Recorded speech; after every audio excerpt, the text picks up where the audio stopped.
How could you forget something so basic? Emily would never be so careless, Clara. Beatrice's sharp tone, like a noose, tightened around me, cutting through the soft hum of the kitchen fan. I paused mid-stir, gripping the wooden spoon tighter as my chest constricted. The soup simmered on the stove, its aroma filling the air, yet all I could smell was the bitterness of her words. My name is Clara Mason. I'm 32, a nurse, and for the past 3 weeks, the caregiver to my recovering mother-in-law. When Beatrice had surgery last month, I moved into her house, balancing my shifts at the hospital with endless nights by her side. I wanted to help, not out of obligation, but because it felt like the right thing to do. I hoped it might soften the years of cold distance between us, but no matter how much I tried, it seemed my efforts were always invisible, overshadowed by Emily, her perfect daughter, who breezed in once a week, smiling for the camera before leaving just as quickly. I didn't know how to respond. My throat felt dry, and the words I wanted to say caught like thorns in my chest. Beatrice turned back to the table, muttering something under her breath, her disapproval settling over the room like a heavy fog. Emily, of course, was nowhere to be found. She was already running late for her weekly appearance, and yet Beatrice spoke of her as if she were the one standing here, ladle in hand, taking care of her every need. Careless. That word felt like a knife twisting in my stomach. I had given up everything for the past 3 weeks, canceled plans, traded shifts, even missed my anniversary dinner with Ben, all to be here, and for what? To be labeled careless because I hadn't added enough salt to the soup. Meanwhile, Emily could float in for an hour, snap a selfie by Beatrice's bedside, and walk out with all the credit. I stared into the pot, my hand trembling slightly as I stirred. Anger began to simmer, bubbling just below the surface. It wasn't just Beatrice's words, it was the smugness Emily exuded in every moment of her carefully orchestrated visits. She knew exactly how to frame herself as the devoted daughter. She knew I wouldn't fight back, at least not until now. Just as I opened my mouth to defend myself, the front door creaked open and Emily strolled in, her heels clicking against the hardwood floor.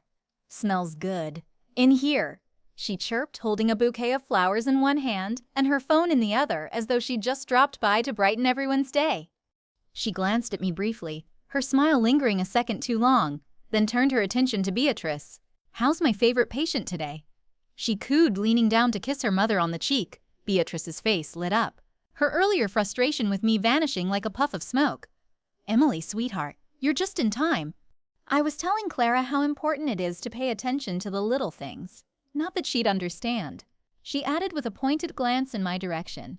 Emily set the flowers on the counter and let out a soft laugh. "Oh, Mom, I'm sure Clara's doing her best," she said, her voice syrupy sweet. She turned to me, her expression unreadable. "Don't worry, Clara. Taking care of Mom isn't easy. I've been learning that myself." I clenched my jaw, the words hanging on the tip of my tongue, begging to be said. But Emily was already moving, pulling her phone out for what I knew was coming next. She posed next to Beatrice, leaning in with a radiant smile as her camera clicked. "Just want to capture these precious moments," she said, her voice light as if she hadn't just stolen the spotlight from everything I'd been working tirelessly to hold together. As Emily scrolled through her phone, probably selecting the best filter to enhance her devoted daughter persona, Beatrice sighed contentedly. "It's so lovely to have both my girls here," she said, her gaze resting on Emily. "Though I must admit, Emily always knows just how to make me feel special." My grip on the ladle tightened. Her words, both her girls special, pressed down on me. For the past 3 nights, I had woken every 2 hours to help Beatrice shift positions, prepare her medication, and ensure her comfort. Meanwhile, Emily's contribution amounted to curated snapshots and vague reassurances that she was always thinking of. "Mom, Mom," Emily began, her tone casually breezy. "I was actually thinking of bringing you that herbal tea you love next week. You know, the one from that little shop downtown? It's just been so busy at work, but I'll make time."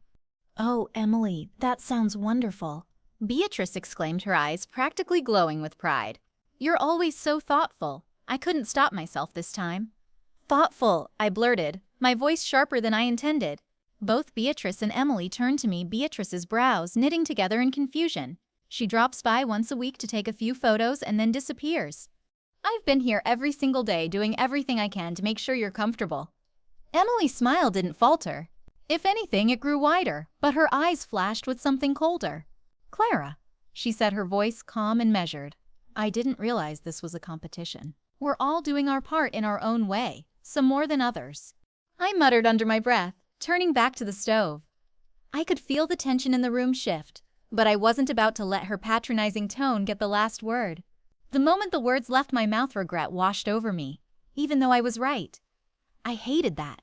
I'd let my frustration spill over, that I'd stoop to making it sound like I was keeping score. It wasn't who I wanted to be, no matter how unfair things felt. Later that evening, I slipped into the guest room, shutting the door quietly behind me. I sank onto the edge of the bed, my phone already in my hand. Ben picked up on the second ring, his voice warm but distracted. "Hey, everything okay?" "No," I said, the word tumbling out before I could stop it. "I'm exhausted, Ben. I've been doing everything for your mom, everything, and she doesn't even notice." Emily walks in for 10 minutes with flowers and a fake smile, and suddenly she's the perfect daughter, Ben sighed heavily on the other end, the sound crackling through the speaker. "Clara, you know how my mom is.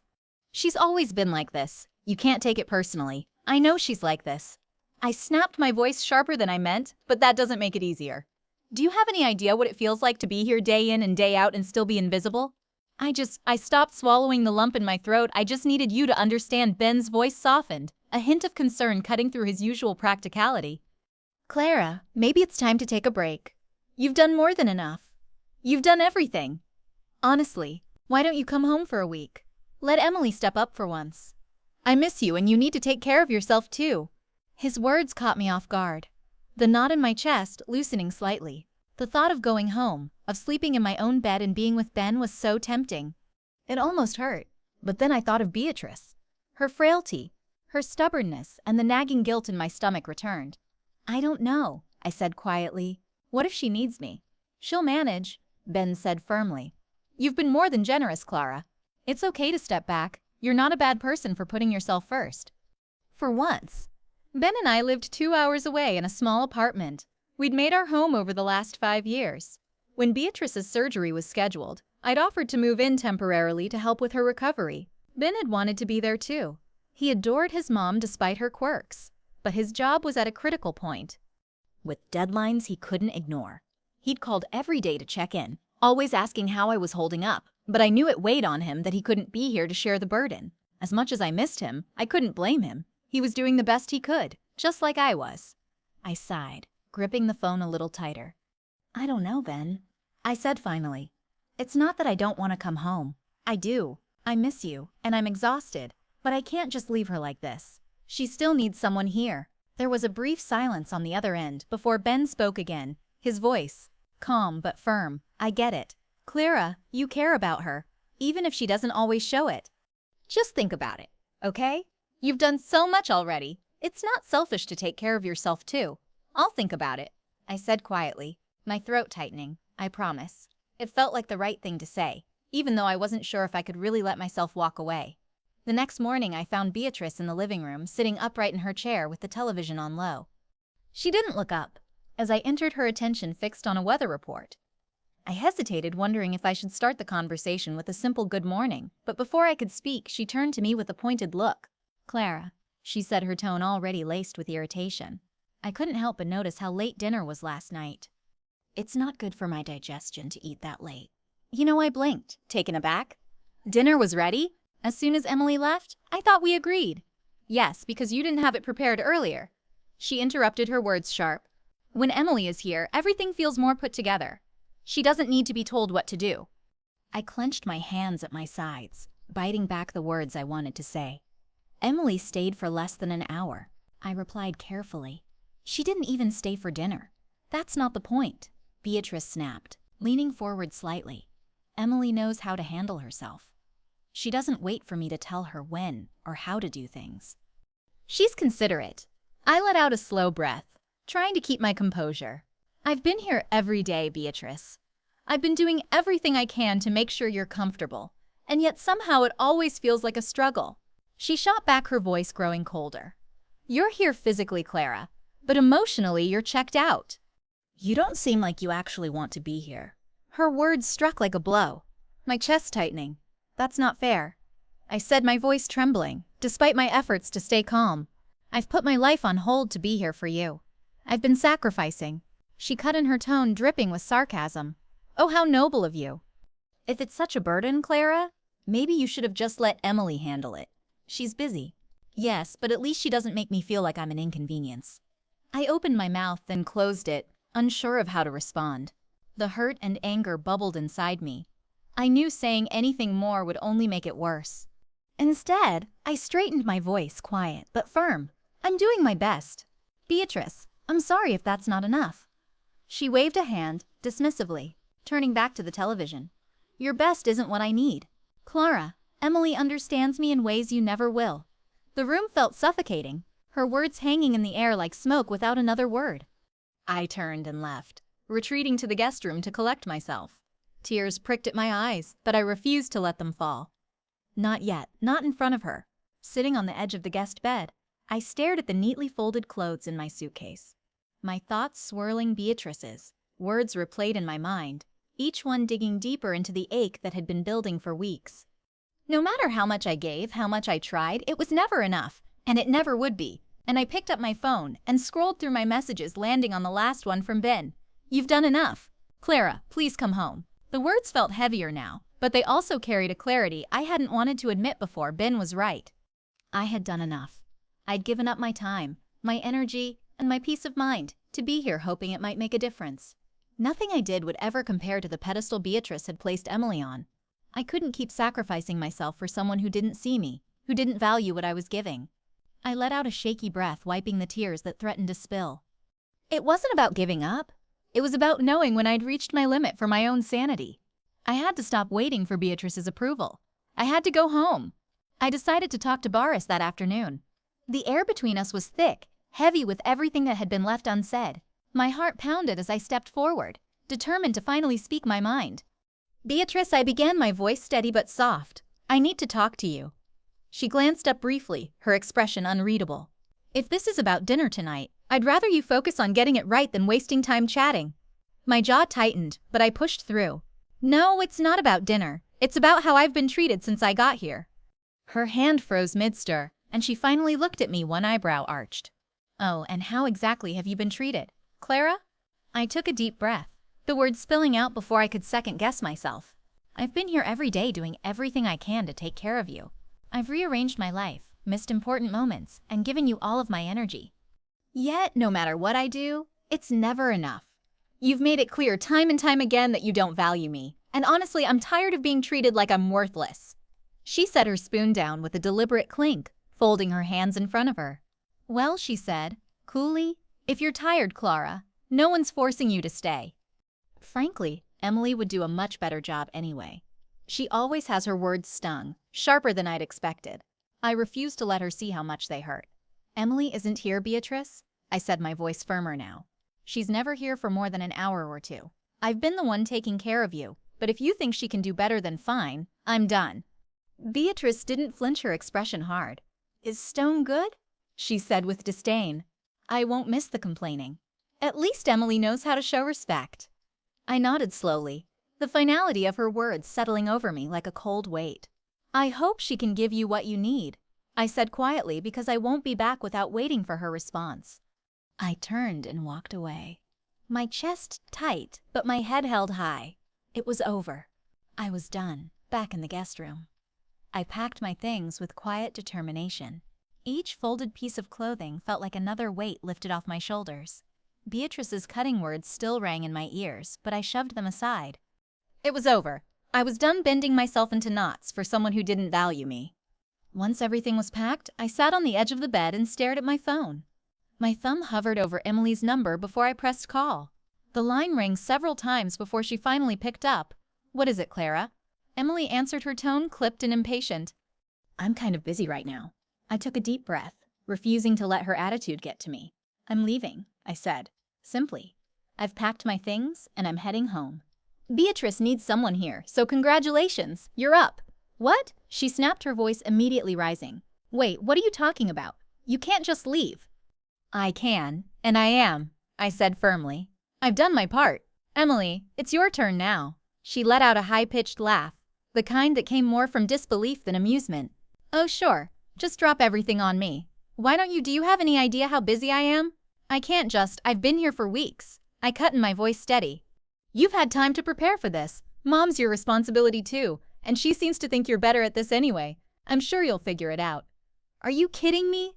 Emily shrieked, her tone growing more frantic. I don't have time to babysit her. That's your thing, Clara. You're the caretaker. Not me. Good luck, Emily, I stated coldly, my voice cutting through the air. Before she could utter a word, I ended the call, releasing a shaky breath. I rose, collected my suitcase, and walked towards the door. I owed no one an explanation. It was simply time to depart. 4 days had elapsed since my departure. I had diligently avoided contemplating the events unfolding at Beatrice's house. Yet late that evening, my phone vibrated, illuminating her name on the screen. A part of me wanted to ignore it, but curiosity and maybe a bit of guilt got the better of me. I picked up. Hello, I said cautiously. Clara Beatrice's voice came through, shaky and strained. She sounded different. Tired, maybe even desperate. I need to talk to you. I hesitated, unsure of what to say. Is everything okay? No. She admitted the word heavy with frustration and something else I couldn't quite place. Emily hasn't been here since you left. She's barely answering my calls, and when she does, she has some excuse about work or being too busy. She promised me she'd be here. I bit my lip, resisting the urge to say, I told you so. Instead, I stayed quiet, letting her vent. I've had to do everything on my own. Beatrice continued, her voice trembling. I can't even manage the stairs. Some days I don't know what to do. Clara, I feel completely abandoned. Her words hit harder than I expected, stirring a mixture of emotions, sympathy, vindication, and a lingering ache of resentment. She had treated me like I was nothing, and now she was realizing what it meant to truly feel alone. I'm sorry to hear that, Beatrice. I said finally, my tone neutral, but I warned you this might happen. Emily's good at saying the right things, but she's never been the one to follow through. There was a long pause, and for the first time Beatrice's voice softened. I didn't think she'd just leave me like this. I thought she cared. I stayed silent, not wanting to twist the knife. Beatrice was finally feeling the consequences of her favoritism, and while a small part of me felt justified, another part of me couldn't help but feel sorry for her. I took a deep breath, clutching the phone tightly. Beatrice, I'm sorry you're feeling this way. I wouldn't wish this on anyone. I began, my voice quiet but steady, but I can't just come back. Not right now. What do you mean? Not right now. She snapped, her tone immediately sharp. I mean, I can't drop everything again to move back in, I said firmly, though my heart ached. As I spoke, Beatrice, you treated me like I was nothing. When I was there, I gave everything I could, and you made me feel like I didn't matter. I can't put myself through that again. Her response was immediate and furious. So now you're going to hold a grudge, are you? She yelled, her voice rising. You think you're so perfect, Clara? You think I didn't notice the mistakes you made while you were here? Don't act like you're some martyr. You've never been good enough for this family, and now you're proving it. Her words hit like a slap, but I kept my voice calm, Beatrice. I'm not saying I'm perfect. I know I made mistakes, but I tried. I gave everything I had, and you never saw that. Now, after everything, you expect me to come back as if none of that happened? She let out a bitter laugh, her tone dripping with anger. I should have known. You're just like everyone else, selfish. At least Emily would never abandon me like this. Emily already has. I said quietly, the words hanging in the air. There was a stunned silence on the other end before she exploded again. Don't you dare talk about Emily like that. She has her reasons, unlike you, who's just looking for an excuse to quit. Tears welled in my eyes, but I refused to let them fall. I'm sorry you feel that way, Beatrice, but I can't come back, not like this. Before she could yell more, I ended the call. My hands trembling, the weight of her words sat heavy on my chest, but I knew I couldn't go back. Not now, and maybe not ever. 5 days passed and I tried to move on, pushing the memories of Beatrice's anger to the back of my mind. I was starting to feel a sense of peace again, though it was fragile, held together by long walks and conversations with Ben. Then late in the evening, my phone buzzed. It was her. I stared at the screen for a moment, debating whether to answer with a deep breath. I picked up. Hello, Clara. Beat's voice broke on the other end, shaky and filled with tears. Clara, I'm so sorry. Her sobs were raw, her words tumbling out in fragments. I don't know what to say. I've been sitting here thinking about everything, and I can't believe how awful I was to you. You didn't deserve any of it. I don't even know why I acted like that. You gave so much, and I threw it back in your face. I sat down stunned. Beatrice, I started, but she cut me off. No, let me finish, she pleaded, her voice trembling. I've been so unfair to you, Clara, so blind. You didn't have to come here, but you did. You took care of me when no one else would. And I treated you. I treated you so terribly. Her sobs deepened, and my chest tightened. I regret it so much. She choked out. Emily hasn't been here in days, and now I see it. I see what you were saying all along. I need you to know how sorry I am. I didn't deserve your kindness, but you gave it. Anyway, tears pricked at my eyes, her sincerity cutting through the pain I'd been carrying. I took a deep breath, studying myself. Thank you, Beatrice, I said softly. That means more than you know. I don't expect you to forgive me, she whispered, her voice cracking. But I had to tell you, I'm so sorry. I sat in silence for a moment, letting her words sink in. I'll need time, I said finally, my voice gentle but firm. But I appreciate your apology. It's a start. It is, she said, her sobs quieting. I'll try to do better, Clara. I promise. When the call ended, I set the phone down, my heart heavy, but lighter all at once. For the first time, it felt like there was a path forward, however slow it might be. Beatrice's recovery marked a turning point. Her previous sharp edges softened into genuine warmth, and she began treating me with kindness and gratitude. Our visits, once fraught with tension, became lighter, filled with moments of true connection. She consistently went out of her way to show her appreciation. While the past remained, its heavy burden lifted, and for the first time I felt truly valued, a feeling that transformed everything.